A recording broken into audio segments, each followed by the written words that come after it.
ওনাদের ইচ্ছা কাকে কখন কিভাবে মারবে সেটার উপরে।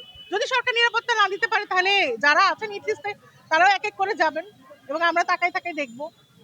আজিব ভাই বারবার বলতেছিল যে আমি গুলি খাই সমস্যা নাই, কিন্তু সাথে সাথে যদি বিচারটা হয়ে যায় তাহলে আরো অনেক হাদি জন্ম নিবে। এই বিষয়টা কি বলবেন? দেখেন আপনারা বিচার বহির্ভূত বাংলাদেশ দেখতেছেন অনেক থেকে।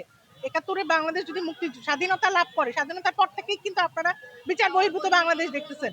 তো বিচার বহির্ভূত বাংলাদেশে আমাদের হাদি ভাই একটা বিচার চাইছেন, যদি আমাকে মেরে ফেলা হয় আমাকে যে খুন করবে তার জন্য বিচার হয়। আমরা জানি এটা হওয়া এই পরিস্থিতিতে কতটা কঠিন, যেখানে আমরা এখন পর্যন্ত ক্রিমিনালদের ধরতেই পারি নাই, আমরা খালি শনাক্ত করতে পারছি, তাও সরকারি গোয়েন্দা সংস্থা শনাক্ত করে নাই, সাধারণ মানুষ শনাক্ত করছে।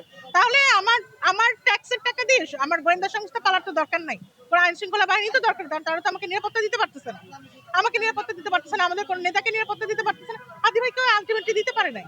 তাহলে তো আমার ট্যাক্সের টাকায় তো আমি নিশ্চয়ই নিজেকে মেরে ফেলার কোনো একটা ষড়যন্ত্র আমি করবো না।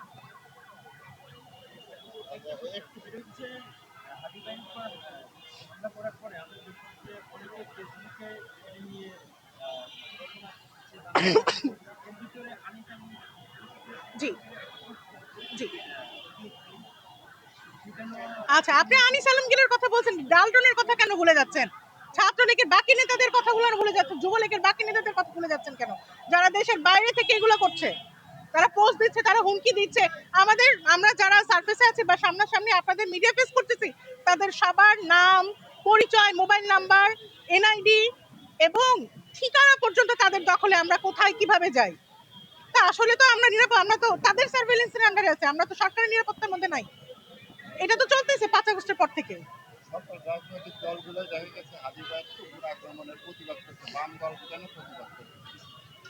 এটা বাম দলদের জিজ্ঞেস করেন ওনারা কেন প্রতিবাদ করছেন না, কিন্তু আমার জানা মতে কিছু বামপন্থী মানুষ হয়তো বা এটা প্রতিবাদ করেছে, সবাই করে নাই। এখন কেন করে না এটা ওরাই ভালো জানে, হয়তো বা ওনারা ওনাদের মনুষ্যত্ব হারাই ফেলছেন। আর কোনো প্রশ্ন?